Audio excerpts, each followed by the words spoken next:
کتابوں کے آنے کے بعد ہوا کیا؟ ایک کتاب میں لکھا گیا اللہ جھوٹ بول سکتا ہے۔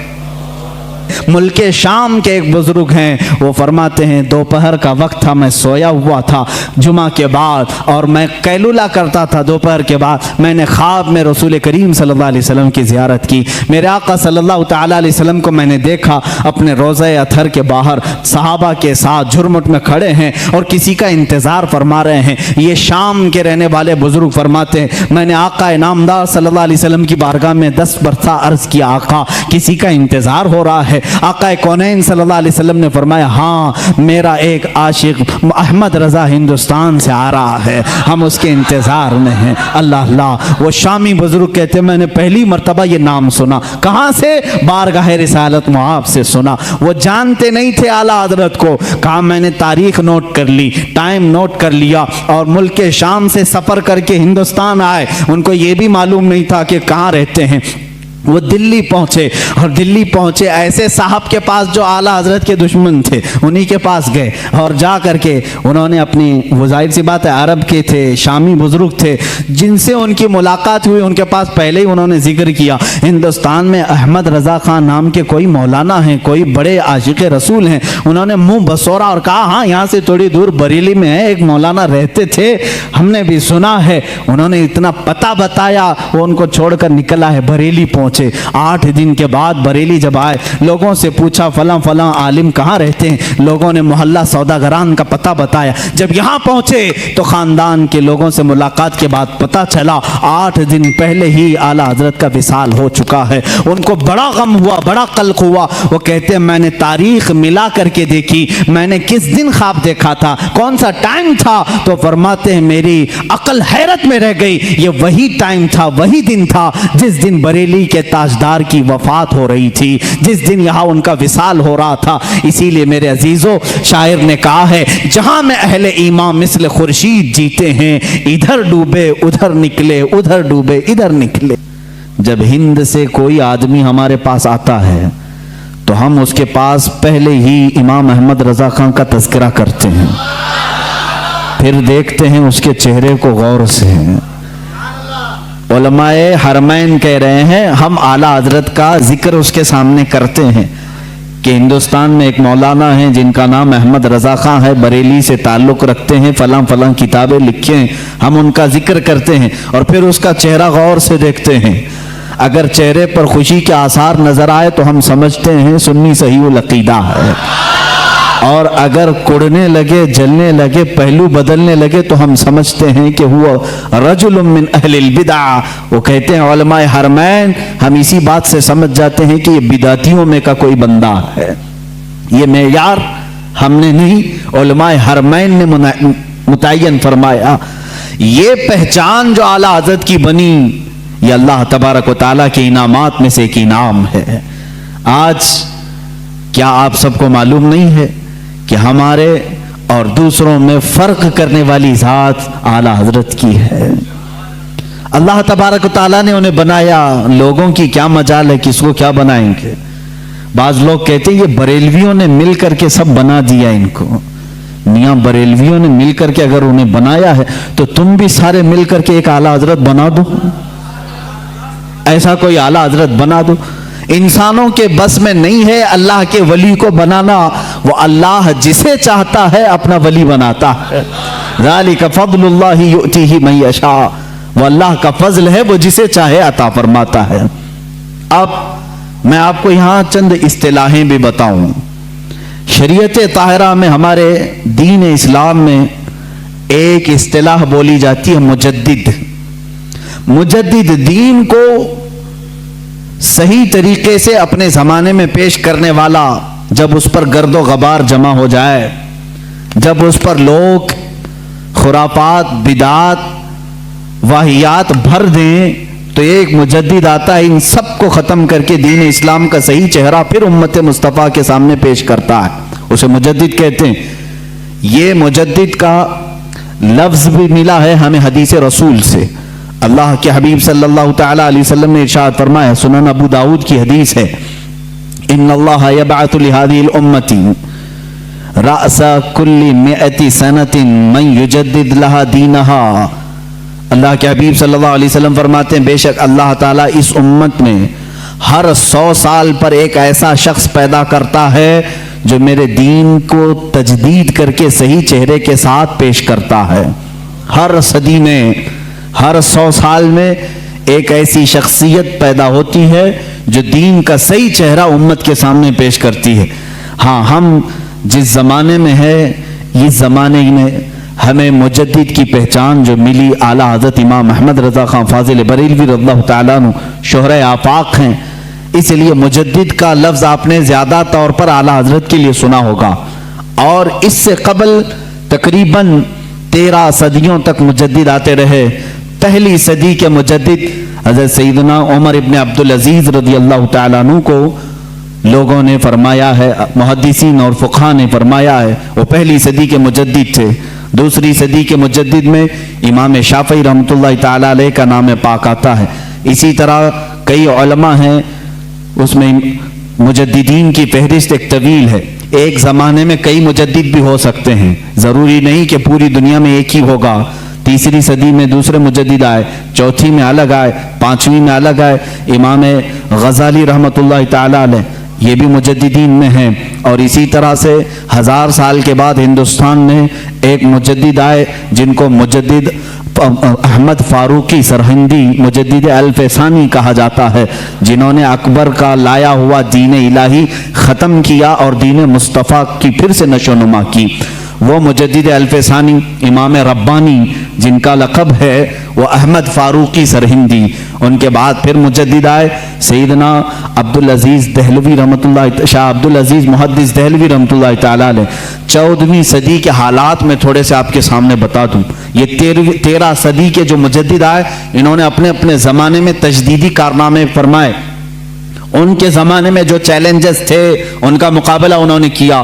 امت مصطفیٰ پر، دین مصطفیٰ پر آنے والی ساری بلاؤں کو انہوں نے دور کیا. جس انداز سے بھی یہ طوفان کھڑے ہوتے، مجدد اپنے ذات کے ساتھ، اپنے قلم کے ساتھ، اپنی زبان کے ساتھ جہاد کرتا اور شریعت طاہرہ کا دفاع کرتا. 14ویں صدی کے حالات ایسے تھے میرے عزیزوں. ہندوستان کے حالات میں اگر آپ کو بتاؤں، یہاں کے پس منظر کو آپ کو پہلے سمجھنا ہوگا، پھر اعلیٰ حضرت کی ذات آپ کو سمجھ میں آئے گی. اللہ کے حبیب صلی اللہ تعالیٰ علیہ وسلم کے وارث اور حضور اکرم صلی اللہ علیہ وسلم کے نائب یا علماء امت نے کس طرح کی قربانیاں دی. ہندوستان کے حالات ایسے تھے، ایسٹ انڈیا کمپنی کے نام سے انگریز اپنے قدم جما رہے تھے، اور انگریز جب یہاں پر پھیلنا شروع ہوئے، پہلے انہوں نے بنگال کو اپنے قابو میں کیا، پھر اس کے بعد گوا میں، ادھر ادھر علاقوں میں اپنی کمپنی کے نام سے شروع کیا، بمبئی کو قبضے میں لیا. یہ وہ دور تھا جب یہاں پر مغل سلطنت آخری سانسیں لے رہی تھی. بہادر شاہ ظفر جس کے آخری حکمراں رہے ہیں، یہ کمزوری کے ایام تھے، مغل سلطنت کی علالت کا دور تھا، اور انگریزوں نے اس کمزوری کا فائدہ اٹھا کر کے ہندوستان میں اپنے قدم جمائے. جانتے ہیں اس وقت پورے ہند میں، ابھی ہندوستان کی تقسیم نہیں ہوئی تھی، یہ بنگلہ دیش بھی ہندوستان کا حصہ تھا، یہ پاکستان بھی ہندوستان کا حصہ تھا، افغانستان کے بھی کئی علاقے ہندوستان کے حصے میں آتے تھے، بڑا ہند تھا. اس زمانے میں پورے بر صغیر اس کو کہا جاتا ہے، سب کانٹیننٹل ہندوستان کو، بر صغیر شبہ القارۃ الہندیہ اس کو عربی میں کہتے ہیں، یعنی ایک انٹر کانٹیننٹل کے برابر ہی ہندوستان کو سمجھا جاتا ہے، تھوڑا چھوٹا اس سے. اتنے پورے علاقے میں پورے مسلمانوں کا عقیدہ ایک ہی تھا، وہ اہل سنت و جماعت، یا اگر کچھ تھے تو رافضی اور شیعہ تھے تھوڑے سے، لیکن پورے بر صغیر میں مسلمان صرف اہل سنت و جماعت تھے. انگریز جب یہاں پر ہندوستان میں آئے تو ان کو سب سے زیادہ خطرہ کس سے تھا؟ انہوں نے اپنی کتابوں میں لکھا علماء اسلام سے انہیں خطرہ تھا. علماء اسلام ان کے خلاف کھڑے ہو سکتے تھے، اور ظاہر سی بات ہے اس وقت ابھی ترکی کی خلافت عثمانیہ بھی موجود تھی اور ہندوستان میں مغل سلطنت تھی. مسلمانوں کا دبدبہ ایسا تھا کہ ایک بار اگر بادشاہ اسلام جہاد کا اعلان کر دے تو سارے کفن بردوش سڑکوں پر آ جاتے. ایک اعلان ہو جائے